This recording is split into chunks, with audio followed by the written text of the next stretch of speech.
ஆர்வமுள்ள ஜார்ஜ் நூலகத்தை பார்வையிடுகிறார். இது ஜார்ஜ் அவர் ஒரு நல்ல கூட்டியை கூற. இன்று ஜார்ஜ் மற்றும் அவரது நண்பர் மஞ்சள் டோப்பி அணிந்த மனிதர் நூலகத்தில் இருந்தார்கள். ஜார்ஜ் புத்தகாலயத்துக்கு முதன்முறையாக வந்திருந்தான். அவன் இதுவரை இத்தனை புத்தகங்களை பார்த்ததில்லை. அவன் எங்கு பார்த்தாலும் மக்கள் வாசித்துக் கொண்டிருந்தார்கள். சிலர் அமைதியாக வாசித்துக் கொண்டிருந்தனர். ஆனால் குழந்தைகளின் அறையில் நூலகர் உறக்க கதைகளை வாசித்துக் கொண்டிருந்தார். அது ஒரு கதை நேரமாக இருந்தது. ஜார்ஜ் கதைகளை மிகவும் விரும்பினான். அவன் குழந்தைகளின் குழுமத்துடன் உட்கார்ந்து கேட்டான். நூலகர் ஒரு குரங்கின் கதையை வாசித்துக் கொண்டிருந்தார்.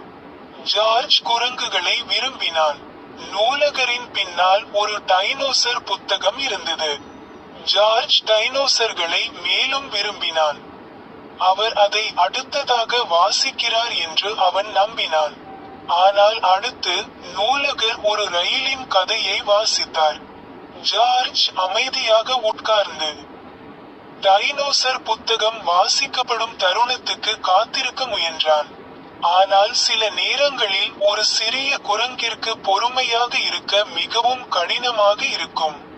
நூலகர் காட்டுயிர்களின் கதையை ஆரம்பித்ததும் ஜார்ஜ் மேலும் காத்திருக்க முடியவில்லை. அவன் டைனோசர் புத்தகத்தை பார்க்க விரும்பி மெதுவாக முன்னே சென்றான்.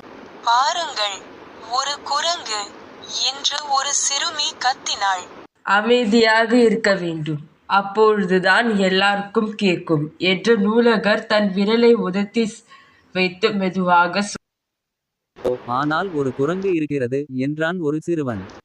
நூலகர் தலையசைத்து சிரித்தார்.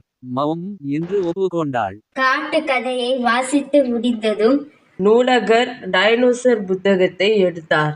அது எங்க போனது? ஜார்ஜ் எங்கே? ஜார்ஜ் டைனோசர் புத்தகத்தை வீட்டிற்கு எடுத்து சென்று படிக்க தயாராக இருந்தான். அவனுடைய நண்பர்களுக்காகவும் கூட. அப்போதுதான் மற்றொரு புத்தகம் அவன் கண்களில் பட்டது. இந்த புத்தகம் லாரிகளை பற்றியது. ஜார்ஜ் அதையும் வீட்டிற்கு எடுத்து செல்ல விரும்பினார். இங்கே யானைகளை பற்றிய புத்தகம் இருந்தது. ஜார்ஜ் யானைகளை நேசித்தார். அவர் அதை தனது குவியலில் சேர்த்தார். ஜார்ஜ் பல நல்ல புத்தகங்களை கண்டுபிடித்தார். விரைவில் அவர் எடுத்து செல்லக்கூடியதை விட அதிகமாக இருந்தார். ஓய்வெடுக்க ஒரு அலமாரியில் சாய்ந்தார். ஸ்க்ரீக், அலமாரி சென்றது. சஸ் என்றார் ஒரு மனிதர். ஸ்கீக் மீண்டும் அலமாரியில் சென்றார். அது நகர்ந்தது. ஏன், அது உண்மையில் ஒரு அலமாரி இல்லை. ஜார்ஜ் புத்தகங்களை எடுத்து செல்ல ஒரு சிறப்பு வண்டியை கண்டுபிடித்தார். என்ன அதிர்ஷ்டம்! இப்போது ஜார்ஜ் தான் விரும்பிய புத்தகங்களை எடுத்து செல்ல முடியும். அலமாரிகளுக்கு இடையில் வண்டியை உருட்டி படகுகள், காத்தாடிகள் மற்றும் பேக்கிங் கேக்குகள் பற்றிய புத்தகங்களை அடுக்கி வைத்தார். கிரேன்கள் மற்றும் விமானங்கள் பற்றிய புத்தகங்களை அடைய அவர் மேலே ஏறினார். கடைசியில் ஜார்ஜ் கையில் வைத்திருக்கக்கூடிய அனைத்து புத்தகங்களையும் வைத்திருந்தார். வீட்டிற்கு சென்று படிக்கத் தொடங்க அவர் ஆவலுடன் இருந்தார். மேலும் அவருக்கு முன்னால் வாசலுக்கு செல்லும் ஒரு சாய்வு பாதை இருந்தது. ஜார்ஜ் ஆர்வமாக இருந்தார். அவரால் வண்டியை வீடு வரை உருட்ட முடியுமா? சாய்வு பாதையில் ஜார்ஜ் கீழே சென்றார். வண்டி வேகமாகவும் வேகமாகவும் உருண்டது.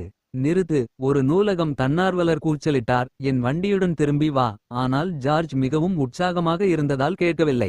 வண்டி வேகமடைந்து கொண்டிருந்தது. மேலும் ஜார்ஜ் மகிழ்ச்சியுடன் இருந்தான். அவ்வளவு நேரத்தில் மோதி ஜார்ஜ் மற்றும் வண்டி நேரடியாக கலைக்களஞ்சிய குவியலுடன் மோதியது. புத்தகங்கள் மேலே பறந்து ஓ மற்றும் இப் எழுத்துகளுக்கு இடையில் ஒரு பெரிய குவியலில் விழுந்தன. ஓ இல்லை என்று தன்னார்வலர் அதிர்ச்சியுடன் கூறினார். அவன் ஜார்ஜ் செய்த குழப்பத்தை பார்த்தபோது, நான் இந்த புத்தகங்களை எப்படி திரும்ப வைத்து முடிப்பது?